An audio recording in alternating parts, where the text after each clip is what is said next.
buongiorno. My name is Pietro Ratti. I'm the owner of my family winery Ratti here in La Morra in Barolo. So welcome to the winery. We go now inside, so we show you a little bit of the cellar, how I make the wines, my vineyards, and then we will taste some wines together. So we're now in the wine cellar, and specifically we are in the part of the cellar where we make wine. So it's not very fascinating, but it's very, very important. It's not too romantic, but it's very important because here is the place where we transform in this time of the year from the grapes to the wine. And but always remember that in my region, Piemonte, Barolo, Barbaresco, 90% of the wine, 90% of the quality is made in the vineyard, which means having a good vineyard, but also growing grapes in a correct way and hoping that the weather, of course, is going to be good to make a good vintage like the last vintage we are doing now, 19. So here I have two systems to make wine, a more modern, we can say, efficient system of vinification with these horizontal tanks, which are called roto fermenters, because inside you will see this is the tank. There is a paddle that moving breaks the cap. So we extract from the skins color, but also tannin and also aromas. It's a very high quality, efficient system to make high quality wines in an efficient way, and all temperature control in a very good quality. At the same time, I also have the more traditional, which is, let's say, this one. It's a more traditional system. So here you see here, we take the liquid and we do what is called from here, pumping over. So we take the liquid from here, we pump it to the top, okay? What's happening here? The cap is formed here, the skins, they float. You take the liquid, you put it on top, and you get extraction by the liquid going through the skins, okay? So this is very soft, gentle, and long. Takes more time. So what's happening here? We leave it the skins inside for another 20 days to get more gentle. The tannin combines, makes more softer. We lose a little bit of color, but we gain more complexity. The wines become softer, rounder, okay? And after here, the wine will go straight into barrels. Okay. So here we have barrels. You will see I have two cellars for aging. This cellar is more for small barrels, so French barrels, and also some big Slavonian barrels. And you will see downstairs the other botte in Italian, which means the cask, okay, the big one. This is called barrique, is a French. What's the difference between the two? Is the type of wood is different. The type of grain is different, so the aging process is different. In the small barrels, we keep the wine 1 year, and then I move the wine from the small to the big cask for 1 other year. Okay, Barolo, as you know, is a wine that needs a long aging in wood. Nebbiolo is a grape with tannin, so you need time, a long time to mature, to make the wine rounder, softer. The only way to do it is to wait in wood, okay? There is no shortcut, okay? So you see here what I said, this is a botte. It's a cask, so it's 5,000 liters, 5,000 you see 300. So here we have 17 vintage. So the Barolo matures slower in the cask, less oxygen goes through, so we leave it 1 year. So again, 1 year in the small a mix of small and large, and then definitely another year in the big one. Then we bottle the wine, and we keep the wine in bottles before selling it, at least 1 year in bottle. 1 year in bottle, okay? So here you see here we have bottles. So we have a Barolo 16 and Barolo 15 in bottles. So remember that in the Barolo winery you always have 4 vintages aging at the same time. So you need space, you need the capacity, you need the space to take time. It's a wine that takes time, okay? It's a slow wine because that's the only way to make the wine, you know, aging and really making softer by time, okay? So here we have some old bottles that I keep as a, we call riserva privata. So it's like some bottles from my private reserve. You see, I keep them like this, and these are 20 years old, 30 years old, 40 years old.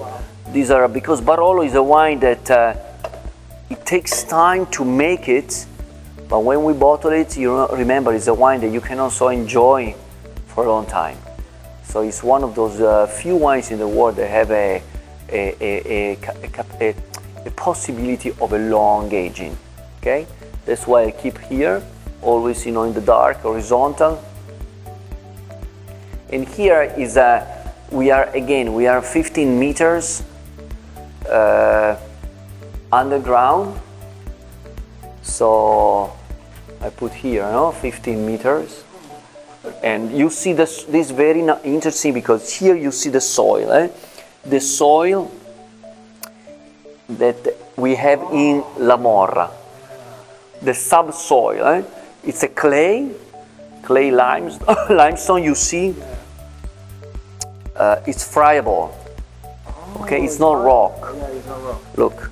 Oh, yeah. Okay, it's friable. This is the one of the formats we use for better aging Barolo. This is 5 liters in the shape.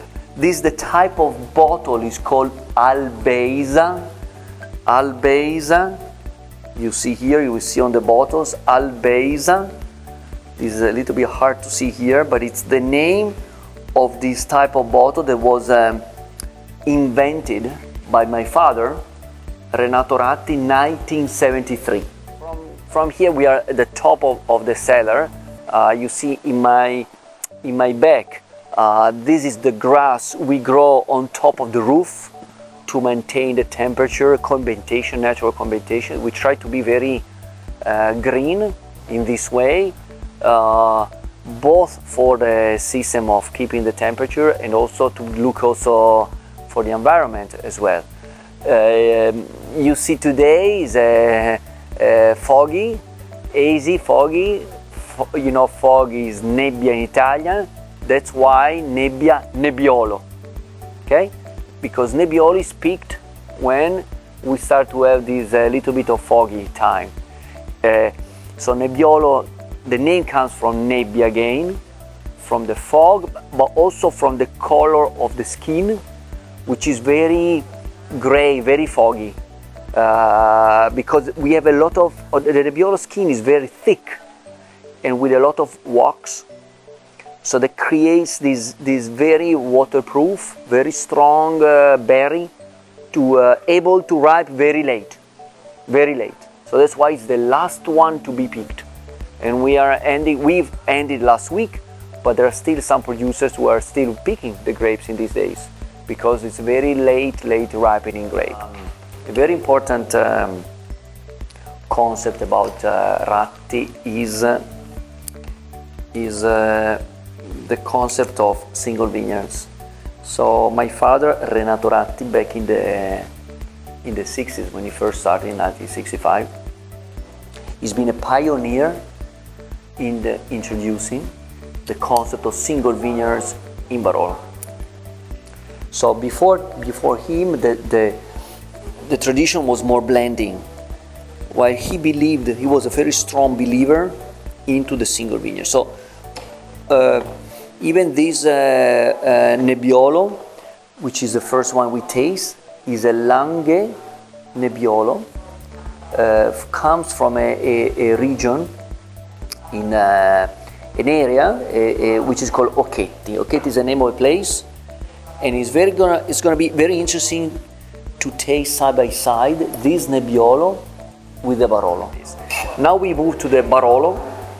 So this is the Barolo Marcenasco 15, which we have a special label for the 15 vintage, anniversary label. You see the 50 here and the 50 here, because we celebrate the 50 years anniversary of Marcenasco.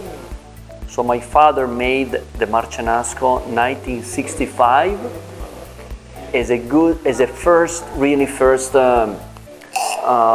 idea of making a wine from one place. You know, again, this single vineyard pioneer philosophy, more like a Burgundy way, okay? Because when you make a wine from one grape, I think as a winemaker, I believe that a very nice way is to make a wine from one vineyard also, a single vineyard. It's a very good expression in the flavors, very round, soft, not too, you get the tannin, but in a very good balance, and not too dry. So the tannins, again, with the technique I explained before, in the cellar, we try to manage the tannin in order to make it soft.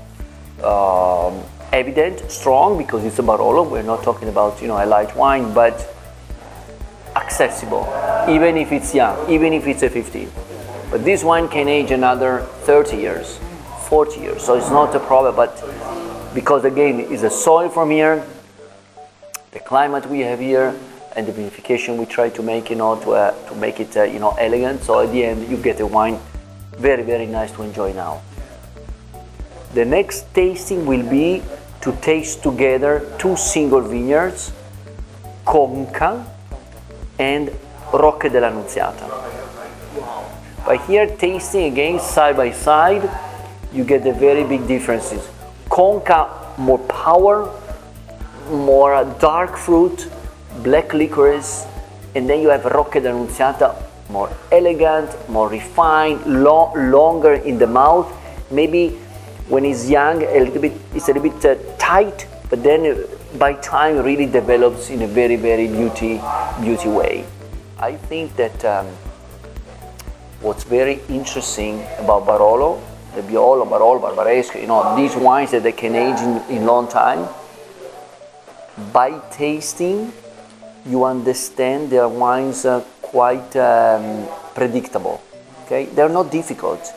So what's happening in the Barolo wine? By time the floral goes down, and you start to get these tertiary aromas, leather, tobacco, mushroom, that comes up. Truffles, white truffles. So like this. So if you take a wine like now 15 is young, then you get you move 10 years. In 10 years time, now we have or 3, so we go to that level, no? That the floor goes down, you start to get that. Then you move another 10 years and you go even further like that, okay? So it's then you move another 10 years, you go even further. But remember that the Barolo wine is a wine that when you get to the level of aging, it doesn't go down. Okay, so it can last for another 10 years, 20 years. So when it reaches what we call the plateau, it stays for a long time. So here we have 2003, was also warm vintage, so very powerful. And then a 98, more elegant type of vintage. So thank you so much, Pietro. Thank you, Nelson. Thank you for very being much. Here. I'm very happy, and I'm really happy also if your friends from China, Hong Kong, Asia, they want to come to visit us. Is always the best way to understand the wine, the region, and also our food. We which is also fantastic. Yes. Thank Thank you. you again. Thank you. Cheers. Cheers.